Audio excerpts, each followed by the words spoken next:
మృదువుగా మాట్లాడాలి. భర్త భార్యతోను కూడా మృదువుగా మాట్లాడాలి. ఈరోజు భార్యాభర్తల మధ్య ఆ సంబంధం నాశనం అయిపోయింది. నేను అలా అని చెప్పేసి ఇదిగో నీ భర్త మంచివాడా, ఏదో పొరపాటున ఒక మాట ఉన్నాడా, అది నీ విషయంలోనే పెట్టుకో. నీ భార్య మంచిదా, ఏదో పొరపాటు, అది ఎవరికి చెప్పకు. కానీ దుర్మార్గులతో సంసారం చేయని నేను ఎప్పుడు చెప్పను. నా వ్యక్తిగత జీవితంలో నేను అదే, చంపుకునే బంధాలు మనకు అవసరం లేదు. రోజు కొట్టి తాగి హింసించి నరకం చూపించి ఈ బంధాలతో దూరంగా ఉండడం మేలు. చంపుకునే బంధం అది ఎప్పటికీ అది బంధం కాదు. ఇంటికి వచ్చినాంచి నా ప్రతాపం చూడు, నా వీరత్వం చూడు అని ఒకరినొకరు చంపుకునే బంధం నాకు అది కాదు. మా చెల్లెలకు కూడా ఇలాంటి విషయం చెప్తే నేను ఇలాగే చెప్పాను. మా పిన్నికి కూడా జీవితంలో ఏదో రోజు వచ్చి అనుమానించి వేధించి హింసిస్తుంటే నేను అలాగే చెప్పాను, చంపుకునే బంధం అది కాదమ్మా, హింసించే బంధం అది కాదు. భార్యాభర్తల బంధం ప్రేమ తోట అనే వనం అది, ఒక చక్కటి ఫలవరితమైన జీవితం అది. ఆ బంధంలోకి అనుమానాన్ని, అక్ర సంబంధాన్ని, కోపాన్ని, క్రోధాన్ని తీసుకుని వస్తే ఆ కుటుంబం నిలవదు అని చెప్పాను.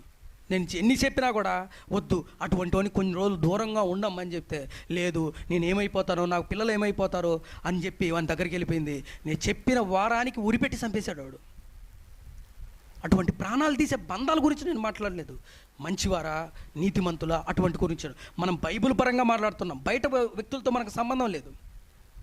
సో అటువంటి ఆ బంధాల గురించి ఇప్పుడు కోపం ఏం చేస్తుంది, అణుచుకోలేకపోయి ఈరోజు ఒకరినొకరు కొట్టుకునే పరిస్థితికి వచ్చింది. అందుకని కొన్ని విషయాల్లో మనం తగ్గితేనే మనం మంచిది. ఇప్పుడు మృదువైన మాట ఏం చేస్తుంది, ఎంత ఆవేశపరిదైన భర్త ఆ రోజు కొంచెం నవ్వుతూ ఎదురుపడ్డావు అనుకో, ఎంత బాగుంటుంది.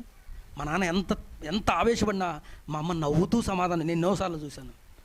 కూల్, కట్టె ఎత్తినోడు కట్టె దించేసండి చాలాసార్లు నేను చూశాను. అదే నువ్వేంటని పో, ఖచ్చితంగా ఆ రోజు మా అమ్మకి దెబ్బలు పడతాయి. అంటే ఎవరికైనా పడుతుంది. నేను చాలాసార్లు నవ్వుతూ సమాధానం. అందుకని ఎప్పుడైనా మృదువైన మాట ఏం చేస్తుంది, మా నాన్న గట్టపోయింది కట్టె అట్లా ఇట్లా అన్నప్పుడు మా అమ్మ నవ్వుతూ, నేనేం చేశాను అబ్బా, నిన్న మొబైల్ మా నాయన ఇట్లా పట్టుకొని కింద పడేశాడు, పగిలిపోతే ఆ కోపం ఎవరి మీద పెడుతున్నాడు, మా నాన్న మా అమ్మ మీద తీసుకెళ్ళాడు. మా అమ్మ నవ్వుతూ భయపడిపోయి డోర్ లాక్ చేసుకొని లోపల పోయి కిటికీలోంచి నవ్వుతూ మాట్లాడేది. నేనేం చేశానయ్యా, అది నువ్వే కదా పగలు కొట్టుకుని, దానికి నేనేం చేశాను నవ్వుతూ అంటేనే మా నాన్న కోపం చల్లారిపోయింది. ఆ సెల్లు తీసుకొని వెళ్ళిపోయి ఇంకా తన పోయి ఇంటికి మంచం మీద పడుకొని నిద్రపోయిపోయాడు.